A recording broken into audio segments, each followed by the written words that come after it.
All right, everyone, welcome to the Moga Bar Show. With me, my special guest is Kingston Temanu.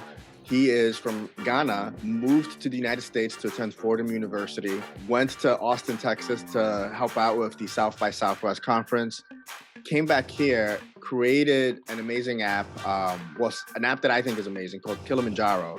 Yeah. That it's basically an Amazon basically for the African diaspora, currently in the United States, but eventually all over the world. I think what you're doing and providing is amazing because there are, immigrants spread out throughout the world. That's why it's called the diaspora, and they are they want that sense of home. And I think this is great. But Kingston, I don't want to just take away all of it. It's just that I'm excited to have the opportunity to speak to you again. So I'm grateful. Kingston, please tell us a little bit about yourself. I know that you're an author as well. You have a lot going on. Yeah. But go ahead and, just do a quick intro, please. Yeah, great. Thanks, Gabe. So my name is Kingston Temanu. I was born in Ghana. So I came to the United States, primarily, to join my parents and to attend university. My story, behind what I'm working on right now, it's pretty simple. I had a difficulty finding. I was living in Austin, Texas. I actually lived in New York City before I moved to Austin, Texas. But I don't like snow. I don't like cold temperatures. So I moved to Austin, Texas to avoid it a little bit. But in Austin, Texas, I actually got into the tech space, because of South by Southwest, and a few other things going on in Austin, Texas, So I help other companies push their products, at the tech conference. But I had a difficulty finding native African things around me, like products, events, things that are going on. So I built a prototype just to solve my own problem. And it turns out, my friends wanted to use it. So my friends I had folks who live in Maryland.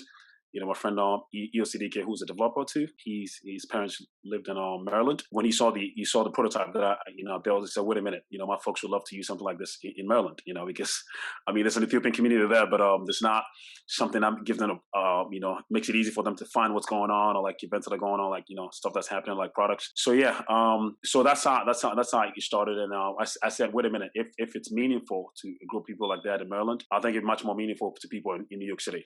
I went to school in New York City. So, because we have a huge amount of, African diaspora population within, New York City. So we came to New York City, we launched it. We spent about 5 months, trying to validate the product. We put up like a simple banner, right in the middle of Times Square, right in Times Square, within the subway. And we talked to like potential users, thousand people. And that's when we saw a light. And also we made there's something to this. We got opportunity to talk to people from all over the world. People were visiting New York City from Belgium, France, Germany. Jamaica, British Virgin Islands, and they was like, we'd love to have something like this in our country. So I said, wow, we didn't think of this when we started, but it goes to the United States. So that's where we are right now. We built a beta version. We have some users, we have some activity and some revenue coming in, but we've released a small community in New York City right now, but we're just getting ready to release to the rest of the nation right now. So that's where we are right now. So we're looking to partner with investors who see what we're trying to do, and we can go from there. No, that's awesome. So I know that initially, like, you built this for yourself, like you said, you wanted to find things that you could find back home, and so you built this for yourself. Yes, that's awesome. So how was that? How did you find the process? Like, you were already working in tech in one capacity. What was it like when you were like, all right, I'm going to do this? Yeah. What was that moment that you just said, you go from idea to I want to do this to, I'm doing it? Yeah, well, that's a great question. The day, I remember the day clearly. I was actually lying in my apartment, and I had a craving for something that I grew up, having in Ghana. So I was like, wait a minute, is there a way that I can do this on my phone without getting off of the couch? So I was like, okay, I'm just looking at my phone. I'm like, yeah, man, I know how to, design products, and build, little things, prototypes and stuff like that. So let me just. Maybe there's something here, but there was an African shop in the city, but I didn't want to travel there. So it's like, let me just build something and see what it looks like. I thought about it for a few days. I didn't just go into action right away, but I just mulled it over, thought it over. I went through the days and the weeks, and then one day I just went to a public library, and I just started building the first prototype. See what it looked like. I just built it for myself. And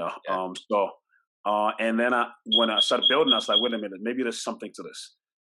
And then so that's how I built the first prototype, online. And then that's when I was actually working, going to church with my buddy yesterday. And then at church we met and we talked about it. It's like he said, "Wait a minute, this is cool. You should turn this into an app." And that's how it started. So looking back, it was just me lying on my couch and just trying to get something that I loved, for my phone. And that's how Kilimanjaro started. But we actually chose the name Kilimanjaro because as we went through the process, we realized that we wanted to build something that wherever you are in the United States, you can see, African diaspora content around you, or like products, and services. So we said if you're on top of Kilimanjaro, which is the highest point in Africa, you should be able to see all of Africa around you. So if you're using a mobile app, like the app, you should be able to see African content around. That's why we call it Kilimanjaro. Just to give you a background on the name we No, chose. I think it's a great name because I want to say, and I don't actually know the numbers, but I'm just picking a number out of Yeah. out of the air.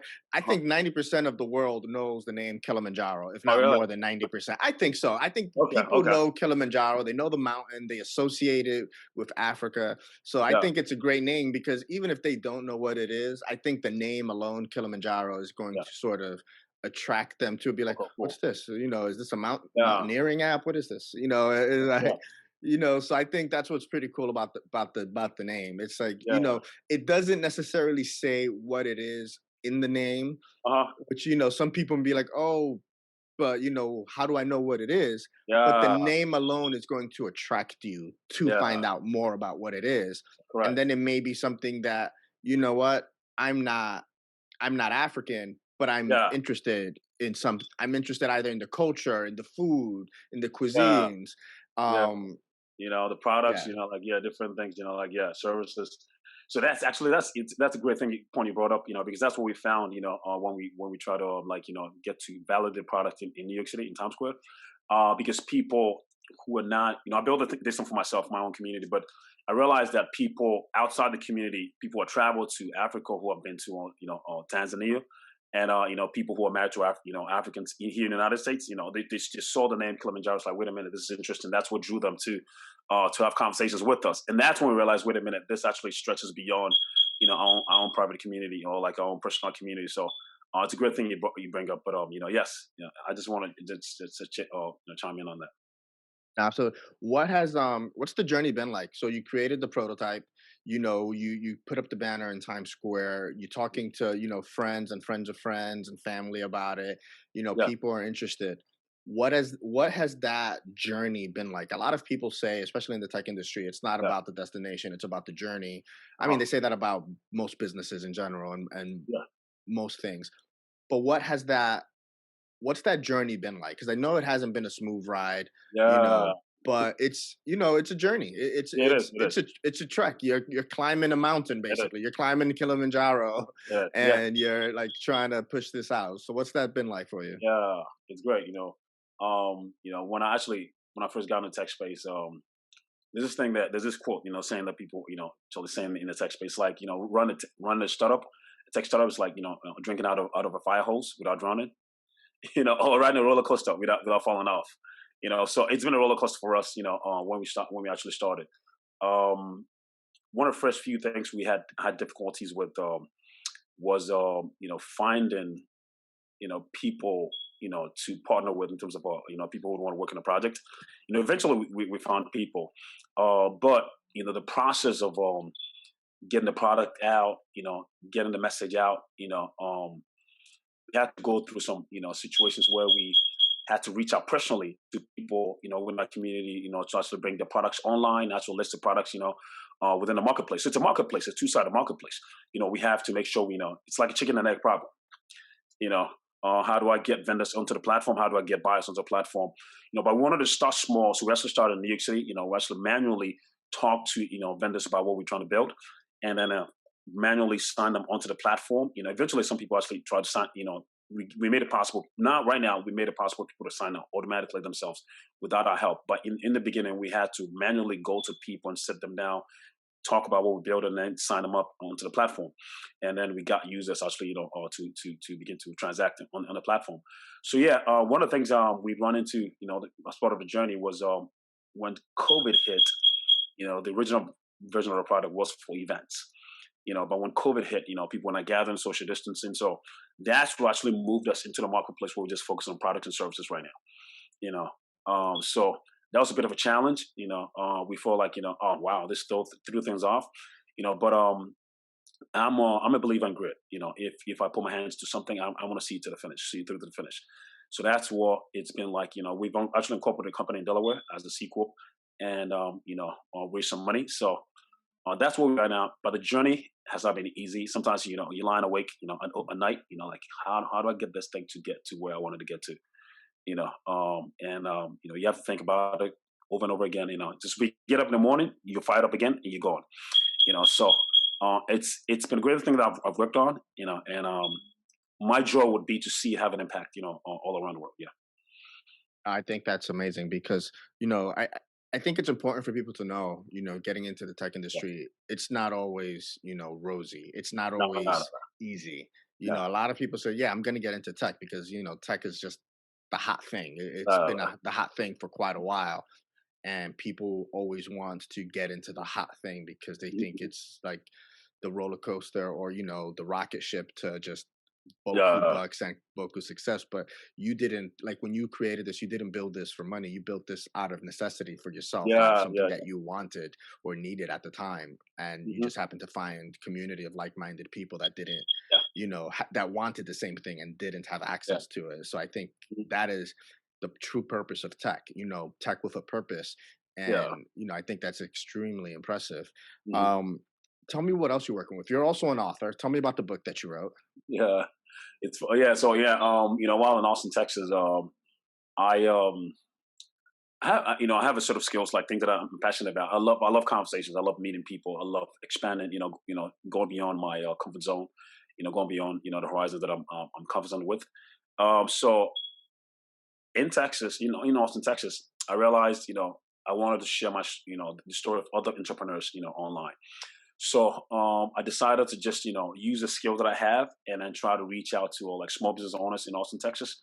I just want to hear the story, how this started, because I had not started a company at the time. I had not started a company, but I wanted to actually learn from other people who actually had taken the plunge. So I took about 30 days and actually went out there. I didn't know any of the business owners that I talked to during the project. So this this what came of it. I'll get to know your backyard opportunity, which the idea behind that was get to know the resources, the people, the opportunities that are right in your local community, and how that can help you and actually start where you whatever you want to work on, or build whatever you want to build. So I took 30 days. Didn't know any of the business owners. I actually just walked in and I presented my projects. Like, hey, I'm trying to build. I'm trying to share the stories of business owners in Austin, Texas, on my blog. And would you have 30 minutes or 15 minutes, to share your story with me? Also, we recorded about with audio, like a podcast, and then they share the story, and then I recorded and actually posted on my blog, and and write a bit of an article about it. So after the project, after 30 days, I was like, wait a minute, these are skill sets that I think people in other communities could use. People trying to start something, how to writing skills, how to maintain a blog, how to meet people you don't know, how to walk into the unknown, how to present your project to someone you don't know, how to get someone to sit with you, how to set appointments, how to get someone to sit with you for 15 minutes and hear the story, share the story, how to start conversations, those kinds of things, all of it in the book. So I wanted to put all of it in the book, so other people will pick up the book, can actually begin to take initiative in their own local communities, and begin to start something they want to do. Like, for example, if you want to run for office, who are the political politicians or people, elected officials in your community that you can talk to? Can you learn from their story? What have they done? What did they go through? Want to Yeah. start a restaurant? Who are the restaurant owners in your community that you could talk to? To get started. So just connect with those people, learn from their experience before you actually start. What you can do, I think, is an easier time. If you go that route. That's awesome, man. What was it like when you reached out to people? Because I know that, like, usually when I reach out to people for my podcast, it's Yeah. either yes or no, but they, always want to know what I'm doing, who I'm doing, who I'm talking to, et cetera, et cetera. Yeah. What was that like, reaching out to people and asking them for, 15, 30 minutes of their time Yeah. and, explaining to them why, was there any sort of hesitation like, well, who are you? And it's Yeah, like, that's correct. Yeah. So yeah. And again, that's part of the challenge. And I think being a founder, if you want to actually start something that makes a difference, you have to be willing to walk into the unknown. yeah, And for sure. there's this thing that we always say that until someone, a stranger, buys your product, beyond just the people that you do know, you've not actually, broken through, so, yeah, we did have some no's, people who said, no, I don't want to sit with you. I don't want, do this. But what I did was, to make it easier was, I'd always bring my laptop, and I show them the blog, and previous interviews that I've done, and the value that they will get out of it, because a lot of people, just go on about their business on a daily basis, but everything's going tech right now. Would it make a difference for you if your story was heard by people in the community, people in Austin, Texas? Would it bring more customers to you? Would a lot more people find out your story and actually say, wait a minute, this is interesting. I don't want to stop by this guy's shop and actually see what he's got. That proposition was something that actually got a lot of people interested. Besides 15 minutes, I think it's not 15, 30 minutes in your life. Yeah, I could do that. So that's Right. actually how it started. But I think the success rate was about maybe like 50% of the people that I Right. talked to said yes. So yeah, Nice. so I take that anytime. Yeah, Excellent. Excellent. What's next for you? You've got the app. You're working hard on that. You're pushing it hard. yeah, You're trying to get more and more, people on the app using the app. yes, What's next for you? yeah. So right now, we have a beta version, that's active, fully working. But we've released it. It's a private release to a small community in New York City. So we just before we actually release the next version to the rest of the country, before we go global, we want to partner with investors who want to see our vision and want to partner with us, to build something that makes a difference, in the community, so or in the world. So yeah, that's where we are now. We're trying to do some fundraising. So if you're a listed investor out there who would like to talk to us, about what we're working on, you can reach out to me through Kingston at the Kilimanjaro app.com. Again, it's Kingston at the Kilimanjaro app.com.